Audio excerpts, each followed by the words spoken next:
एक बार एक छोटे से शहर के पेट्रोल पंप पर एक ब्लैक कलर की मर्सिडीज बेंज आकर खड़ी हो जाती है। अब वहां पर जो लड़का पेट्रोल डाल रहा होता है वो उस गाड़ी को देखते ही बहुत ज्यादा एक्साइटेड हो जाता है, मानो उसकी खुशी का कोई ठिकाना ही नहीं है। अब उस गाड़ी से जो मालिक होता है बाहर निकलता है और उस पेट्रोल पंप पे जो लड़का होता है उसे बोलता है कि इस गाड़ी में 2000 का पेट्रोल डाल दो। अब वो लड़का पेट्रोल डालना तो शुरू करता है, बट वो गाड़ी पर इस तरीके से मोहित हो जाता है कि सिर्फ गाड़ी को ही देख रहा होता है। अब जो उस गाड़ी का मालिक होता है उस लड़के से पूछता है कि क्या सोच रहे हो। वो लड़का बोलता है, सर ये मेरी ड्रीम कार है, मैं भी चाहता हूं कि मैं मेहनत करूं, मैं भी एक बड़ा आदमी बनूं और मैं भी एक दिन इस गाड़ी को खरीद पाऊं।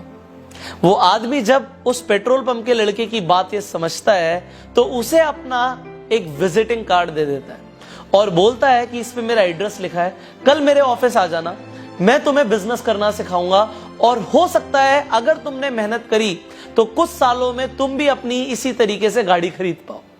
अब वो कार्ड देके वहां से चला जाता है। अब वो लड़का उस कार्ड को देख रहा होता है और जब वो देख रहा होता है तो उसके दिमाग में कुछ ख्याल आने शुरू हो जाते हैं।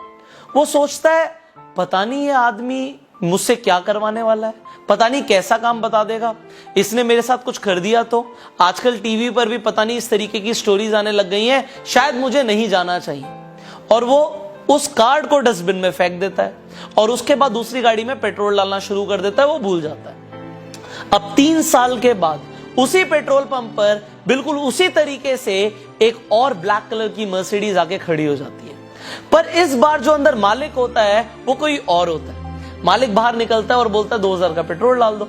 अब पेट्रोल जब भर रहा होता है वो लड़का फिर से उस गाड़ी को देख रहा होता है, पर जो मालिक होता है वो बोलता है, तुम्हें याद है आज से 3 साल पहले यहां पर इसी तरीके से एक गाड़ी आके रुकी थी।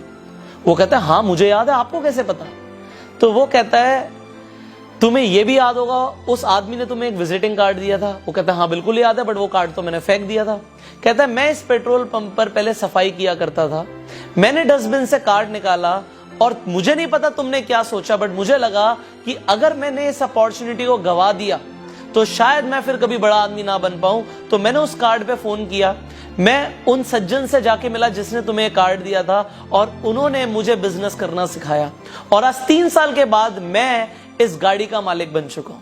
काश तुम भी 3 साल पहले शक ना करते अपॉर्चुनिटी पर और एक बार उस मालिक से जाके मिलते तो सही, बट तुमने ऐसा नहीं किया और तो तुम आज भी यहीं पर हो। यहां पर आपको एक बात समझनी चाहिए कि लाइफ में हमारे पास जब भी कोई अपॉर्चुनिटी आती है तो हमें एक बार बिल्कुल खुले दिमाग से अपॉर्चुनिटी को समझना चाहिए। हो सकता है वो अपॉर्चुनिटी हमारी जिंदगी बदल कर रख दे, बट ज्यादातर लोग जब भी उनके सामने कोई नई अपॉर्चुनिटी आती है वो खुद पे ही शक करना शुरू कर देते हैं कि शायद मैं ऐसा कभी नहीं कर पाऊंगा। बट ये शायद जो है ना, ये सबसे ज्यादा सपनों को गला घोट के मार देता है। आज के बाद अगर आपके पास कोई अपॉर्चुनिटी आती है और कोई इंसान आपको किसी बिजनेस के बारे में, किसी अपॉर्चुनिटी के बारे में बताता है, तो आप एक बार खुले दिमाग से उसे समझें। अगर आपने समझा तो हो सकता है वो अपॉर्चुनिटी आपकी जिंदगी बदल